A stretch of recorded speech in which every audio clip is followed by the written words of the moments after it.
Hey, Jason from Bohemia Bees. In today's video, we're going to talk about deadouts and what you need to do after you look at your colonies coming out of winter.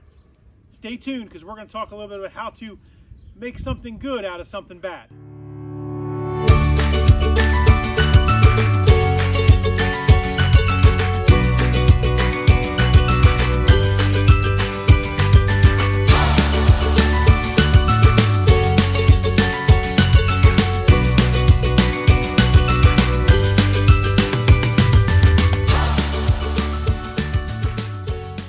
In today's video, we're going to talk a little bit about deadouts. Unfortunately, coming out of winter, you're going to have some losses. It's the nature of beekeeping. It's trying to ensure that you've done the right things to prepare for the winter months, to ensure that your bee colonies are strong enough to make it through the winter. But not all of them will. If you're lucky, they will. My mentor always taught me that expect 50% losses. If you look at the colonies that are in front of you, if you remember these from a video we did in the fall about splits, these were those colonies. They have 4 large colonies and 2 nukes. These were the 2 splits that we did. Naturally, the 4 larger colonies appear to be doing well. We haven't broken into them and done an inspection yet in the spring yet. We don't typically do that until the average low gets above 45, 50 degrees. It still gets into freezing here on the eastern shore of Maryland, so we don't tend to do that. We still monitor for weight, and we monitor for bee activity, ensuring that the entrance is not clogged up with dead bees, ensuring that they still have a good amount of weight of resources in their colony. We kind of pop the lid, look down to see the bee volume, right? But we're not breaking into frames just yet. We're not pulling frames out and cracking propolis envelopes and things like that. That's just not the right thing to do it. If they've got a good sized cluster or volume of bees around the center, then they typically have a brood nest that they're keeping warm.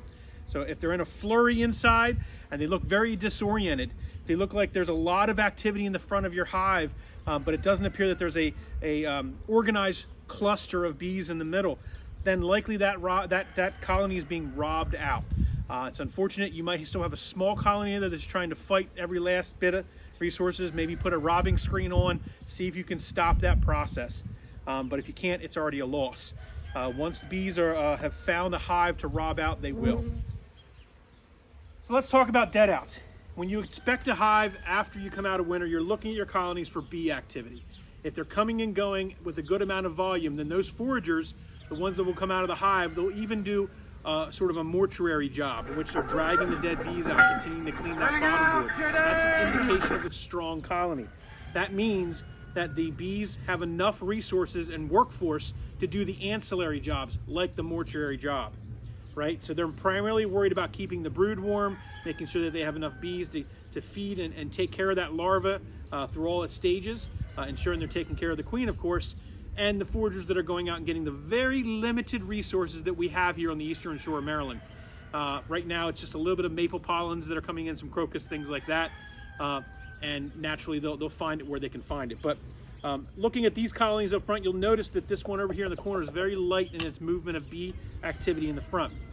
We already know that it's a deadout just in our cursory inspections, but let's take a look a little deeper and understand what we do with this colony in that case. So after we've looked at the bees to see that cluster is in the middle, the dead bees that we show, you're going to see that we need to start to dissect the hive to try to see if we understand.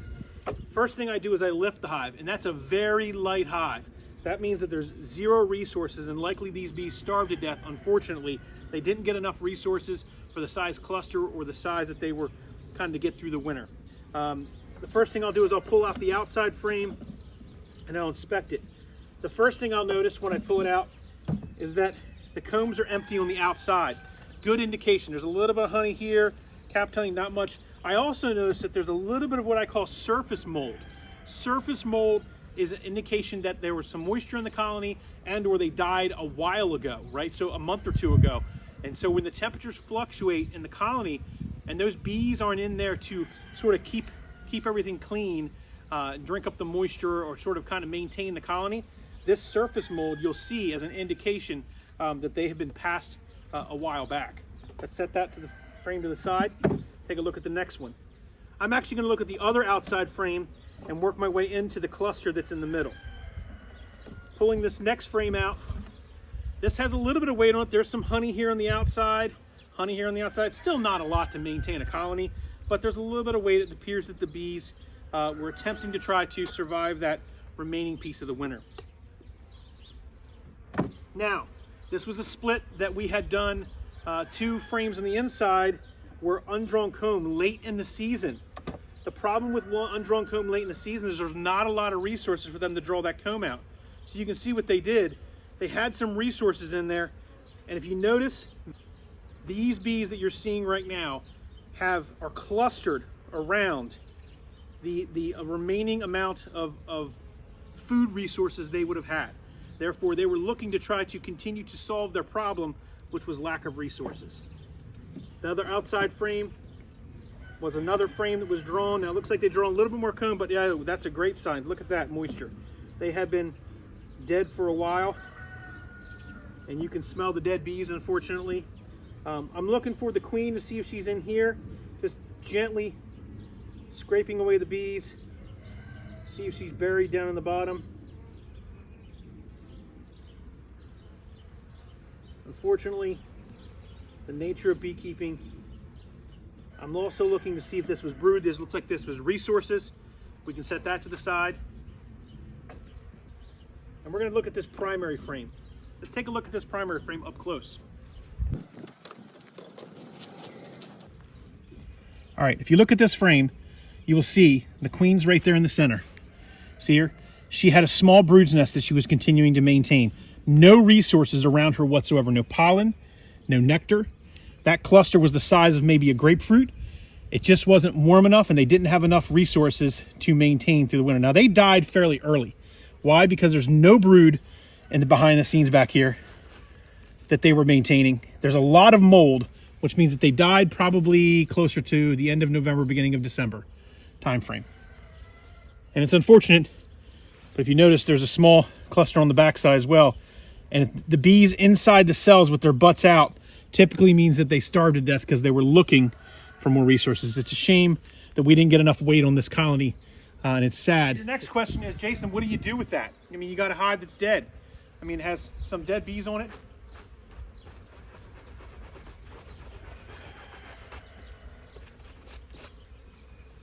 I always take the frame and give it a good tap.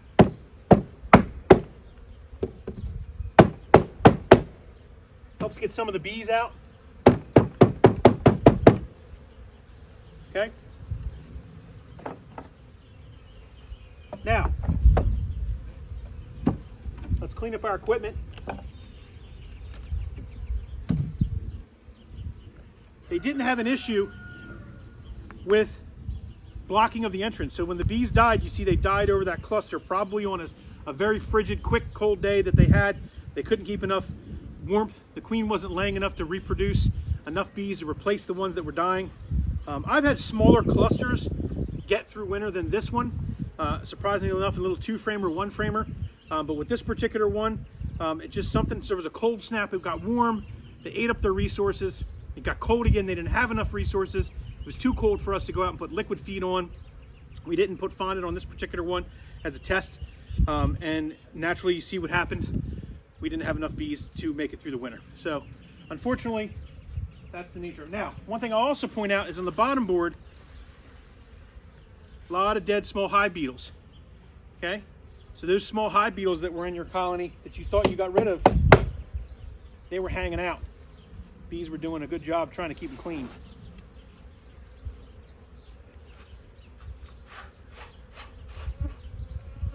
One of the other things that you can do that we've done in the past is do a mite wash on those bees to see if it was the varroa that killed them. I will tell you this much. That's not varroa, that was lack of resources.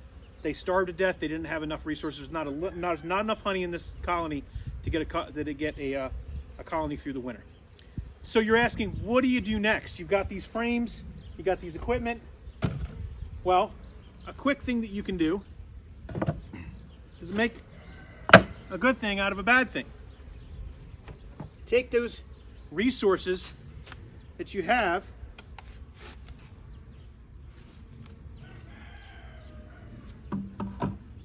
I'm going to put the ones with the honey in the middle and the empty comb on the outsides.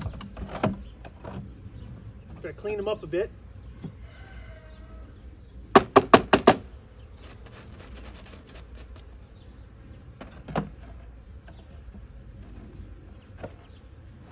All right, taking a look at this hive, a lot stronger. You can see when I lift the lid here, there's lots of bees.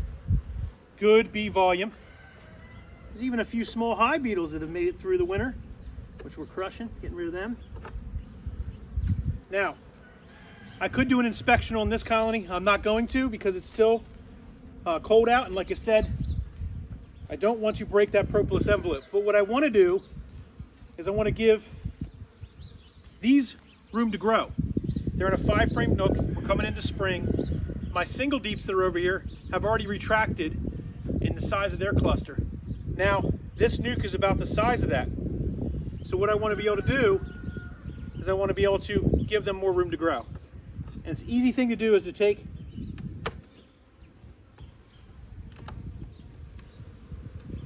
this box that you have here, pick it up, slide it right on that other hive.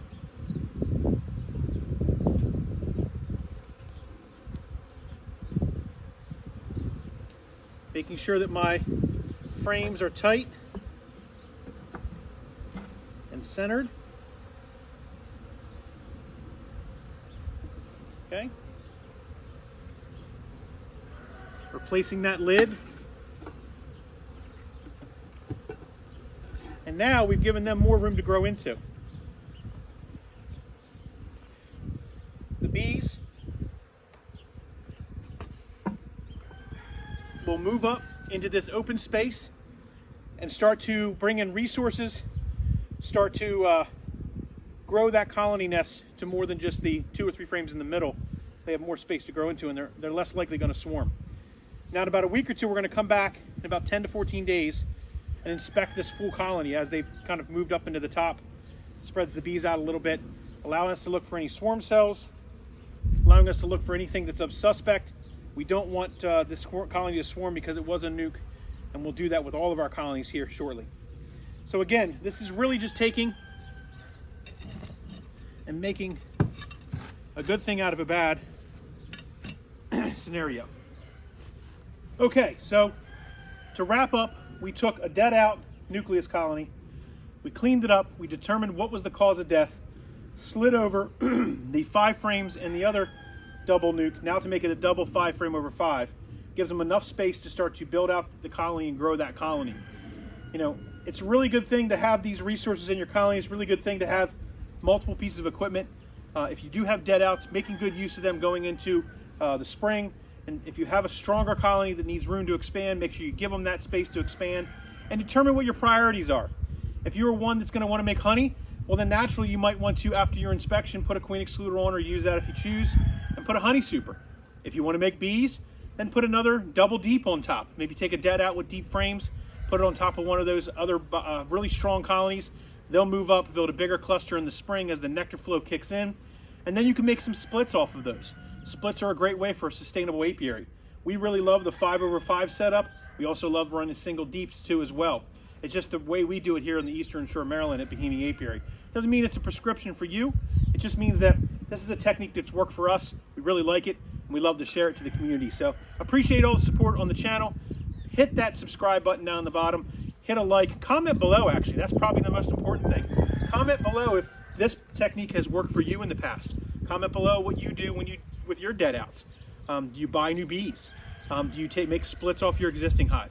Comment below and really just let us know what you think. We love the support. We love the dialogue that happens within the comment stream. So appreciate everyone watching here at Bohemia Apiary on the Eastern Shore of Maryland, where beekeeping is definitely, well, more than a hobby for us.